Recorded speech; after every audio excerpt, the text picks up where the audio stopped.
As San Francisco's gay bars closed at 2 a.m., two gay men met in a bar and went home together. Happens every night in the city by the bay. Except one of these two men was married to House Speaker Nancy Pelosi. According to SFPD-RP, reporting person stated that there's a male in the home and that he's going to wait for his wife. RP stated that he doesn't know who the male is, but he advised that his name is David, and that he is a friend, the dispatch official said. RP sounded somewhat confused.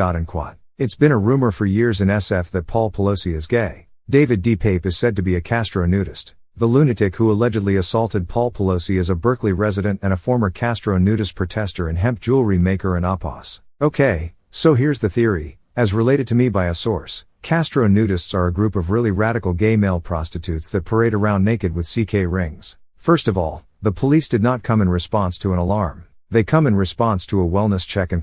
So someone called them to check on Pelosi . When he didn't answer the phone, the cops broke the sliding glass door to get in. Pelosi was struggling with the suspect, who was in his underwear. Pelosi owned the hammer, not D. Pape. Or, the male prostitute was doing something Pelosi didn't like .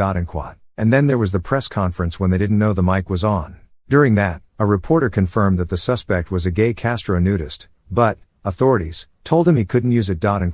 Now tell me something. These people are worth hundreds of millions of dollars. Nancy is third in line to the presidency. You don't think they have the most amazing security? And by the way, when Pelosi was in that drunk driving accident, he had a young man with him, and that too was covered up by the police and the press .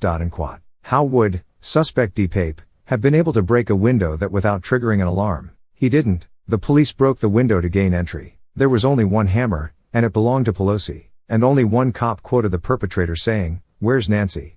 None of the other sources said that happened. And one of them could easily have broken that window. Remember, there was no alarm triggered. How would suspect D. Pape have gotten into that house without doing that? The cops smashed the glass to gain entry.